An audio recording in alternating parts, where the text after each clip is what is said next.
Sobat Bacol dimanapun kalian berada, gimana kabarnya? Baik? Masih pakai tangan sendiri? Luar biasa. Oke, kali ini saya akan bahas film yang bikin saya nostalgia dan mungkin kalian juga. Film yang berjudul CJ7. Film ini telah rilis pada tanggal 30 Januari tahun 2008. Merupakan komedi mengharukan yang mengangkat tema keluarga. Film ini bercerita mengenai kehidupan seorang pekerja bangunan yang kurang mampu dan memiliki anak laki-laki semata wayangnya. Sebagai ayah yang kurang mampu, kadang ia menyisir barang-barang dari rongsokan untuk diberikan pada anaknya. Suatu ketika, ia menemukan mainan yang dirasa cukup baik untuk diberikan. Ternyata mainan yang didapatkan adalah seekor anjing dari luar angkasa. Namun, hal ini hanya diketahui oleh anaknya saja, sampai ia bersahabat dengan makhluk tersebut. Bagaimana kisah persahabatan mereka? Yuk kita ke ceritanya.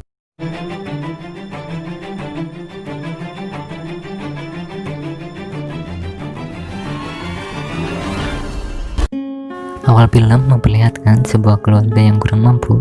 Mereka terdiri dari seorang ayah yang bernama Chauti dan anak laki-lakinya yang bernama Diki. Mereka berdua tinggal di rumah yang sudah hancur sebagian. Saat ini Diki bersekolah di salah satu sekolah swasta terbaik di negaranya. Diki sering dikucilkan oleh teman-temannya, bahkan gurunya, karena ia adalah orang yang tidak mampu, yang setiap hari memakai pakaian kotor. Saat sedang dimarahi, datanglah guru cantik yang selalu perhatian pada Diki, yang bernama Miss Yuen. Di saat jam istirahat, Diki membantu seorang gadis bernama Maggie, yang sering juga dikucilkan di sekolah, karena badannya yang sangat besar. Setelah Diki membantu Maggie terlihat seperti menyukai si Diki. Halo. Ayahnya Diki, yaitu Chauti, bekerja sebagai tukang bangunan. Tapi ia kadang ceroboh dalam melakukan pekerjaannya. Walaupun begitu, ia masih tetap gigih dalam bekerja demi menghidupi dan menyekolahkan anaknya. Chauti berharap agar anaknya mendapatkan kehidupan lebih baik di masa mendatang. Walaupun hidup mereka selalu kekurangan, Chauti selalu mengajarkan Diki untuk tidak pernah mencuri, merampok, dan mengambil apapun yang bukan miliknya. Chauti hanya meminta Diki untuk rajin belajar dan fokus pada sekolahnya. Walaupun mereka hidup dalam kekurangan, mereka berdua selalu memiliki cara untuk bisa bahagia di tengah kekurangan yang mereka alami. Karena mereka tidak memiliki TV, mereka pun sering pergi ke sebuah toko hanya untuk menonton TV. Di sana mereka menonton berita tentang adanya pesawat luar angkasa yang sempat jatuh ke bumi. Saat sedang menonton TV, Diki tiba-tiba menghilang.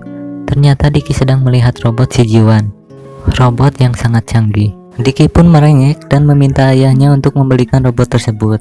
Tetapi karena ayahnya tidak mampu membelinya, ia pun langsung memukul Diki agar Diki berhenti merengek-rengek. Diki pun menjadi marah dan ia langsung kabur menjauhi ayahnya. Chauti langsung mengejar Diki. Ia menemukan Diki sedang bersama Miss Yuen, guru yang baik, perhatian, dan cantik. Saat pertama kali melihat Miss Yuen, Chauti langsung terpesona. Malam harinya, Chauti pergi ke tempat barang rongsokan untuk mencari sepatu bekas untuk Diki. Chauti melihat TV dan bingung kenapa bisa menyala. Tiba-tiba ada pesawat luar angkasa yang terbang. Lalu Chauti menemukan bola hijau. Tanpa berpikir lama, ia pun langsung membawanya untuk diberikan pada Diki. Diki pun sangat senang melihat mainan barunya itu. Keesokan harinya, Diki membawa mainannya untuk diperlihatkan kepada teman-temannya. Diki menamai mainannya dengan sebutan CJ7. Salah satu temannya bernama Johnny mengejek Diki karena mainannya sangat jelek. Mendengar hal tersebut, Diki pun langsung marah dan ingin menghajar Johnny. Tetapi Johnny langsung memanggil anak buahnya untuk menghajar Diki.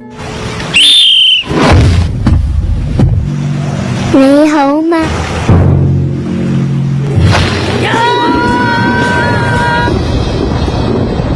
Setelah pulang dari sekolah, Diki langsung dimarahi oleh ayahnya karena ia bertengkar.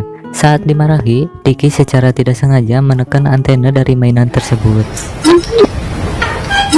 Seketika, hal-hal yang aneh pun mulai terjadi.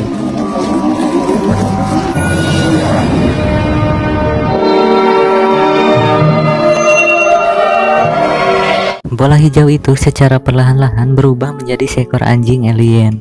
Diki menamai mainannya dengan sebutan CJ7. Diki langsung bermain dan berjoget dengan CJ7.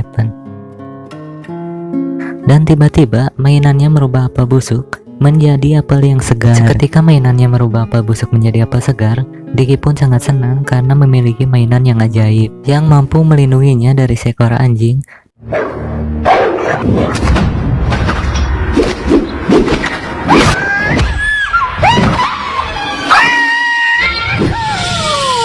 Dan memberikan nilai tinggi di dalam ujian sekolahnya.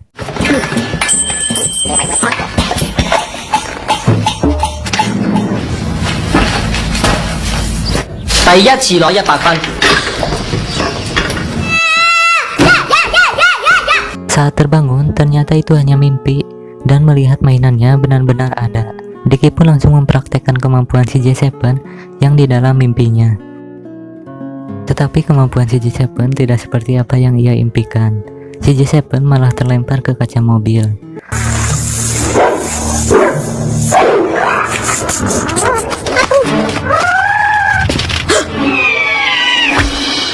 Lalu si J7 juga tidak bisa memberi alat untuk nilai yang bagus.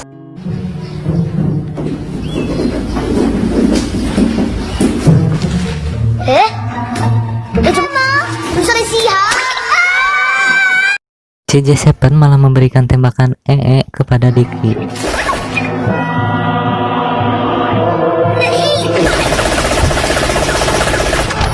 Karena pakaian Diki sangat kotor, Diki pun langsung dimandikan di depan para guru dan murid-murid yang lain.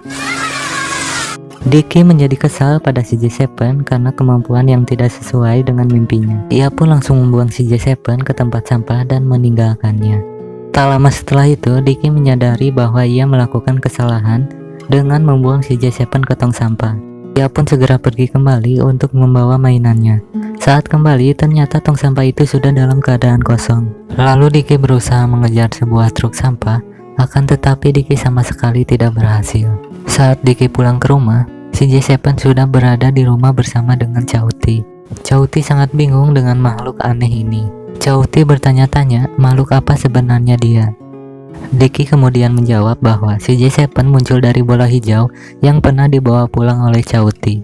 Saat Diki dan Chauti sedang tertidur, si J7 terus memperhatikan mereka yang tertidur dengan banyak keringat. Karena cuaca yang panas, kemudian si J7 menggunakan kekuatannya untuk menghidupkan kipas yang sudah rusak, supaya Diki dan ayahnya bisa tidur dengan nyenyak.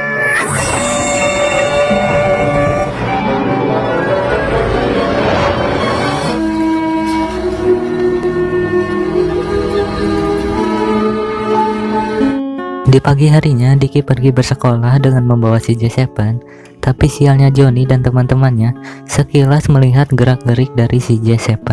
Mereka segera menangkap si J7 dan mencoba untuk membuka isi tubuh dari boneka tersebut. Mengetahui hal tersebut, Diki tidak tinggal diam. Dia mencoba untuk memukul Johnny. Akan tetapi, pukulannya ditahan oleh anak buah dari Johnny. Ketika anak buahnya ingin memukul Diki, tiba-tiba Maggie datang untuk melakukan pertarungan dengan anak buah Johnny.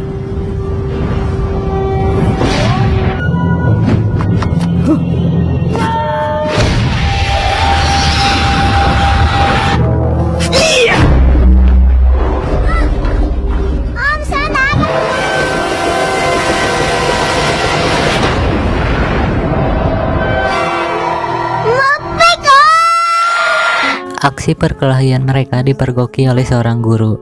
Guru itu pun langsung menghukum mereka semua di tengah lapangan. Setelah guru itu pergi, Diki menunjukkan kepada Johnny bahwa si J7 adalah makhluk alien yang lucu yang bisa melakukan apapun. Diki juga berterima kasih pada Johnny karena ia tidak menceritakan tentang si J7 pada gurunya. Johnny dan Diki pun menjadi berteman. Sebelum Diki berangkat sekolah, Diki memberikan hasil ujian pada ayahnya. Chauti sangat senang karena untuk pertama kalinya Diki mendapatkan nilai sempurna. Ia pun langsung memamerkan hasil ujian Diki ke beberapa rekan kerjanya. Tidak hanya itu, Chauti juga menunjukkan hasil ujian Diki pada bosnya.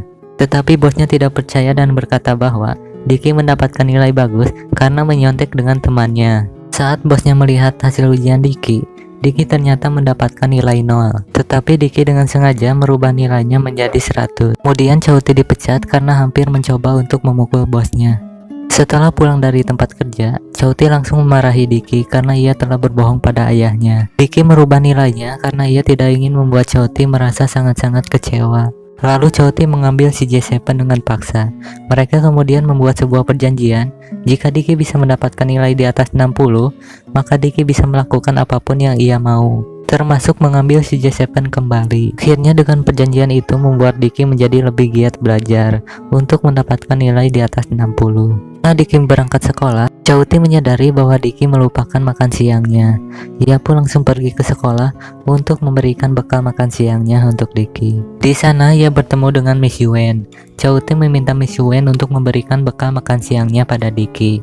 Kemudian Miss Yuen menawarkan dirinya untuk membantu Diki agar bisa mendapatkan nilai sempurna. Chouti pun sangat berterima kasih pada Miss Yuen karena ia selalu perhatian pada anaknya. Setelah itu, Chouti pergi ke tempat kerjanya untuk meminta maaf pada bosnya. Ia juga meminta bosnya untuk menerimanya kerja kembali. Tanpa diduga, bosnya langsung menerima Chouti untuk bekerja lagi. Ia juga memberikan bonus pada Chouti sebagai permintaan maaf karena telah mengejek Diki.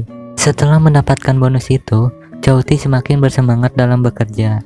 Tapi sebuah insiden pun terjadi, di mana Chouti yang sedang bekerja mengalami kecelakaan yang mengakibatkan dirinya meninggal dunia.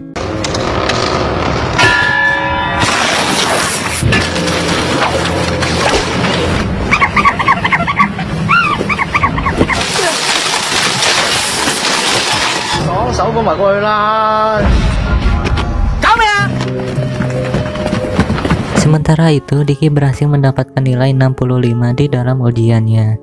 Diki pun sangat senang karena akhirnya ia bisa membuktikan pada ayahnya jika ia bisa mendapatkan nilai di atas 60. Lalu Miss Yuen menemui Diki dan memberitahukannya bahwa ayahnya telah meninggal karena kecelakaan saat bekerja. Diki pun sangat terpukul dan bersedih setelah mendengar kabar ayahnya.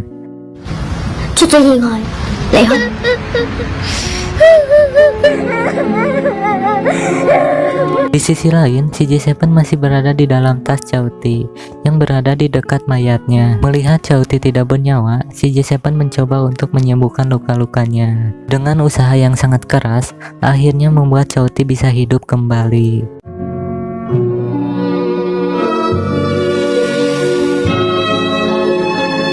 Karena terlalu memaksakan diri, si J7 menjadi terkulai lemas karena kekuatannya yang habis. Keesokan paginya, Diki terbangun dan melihat ayahnya tidur di sampingnya.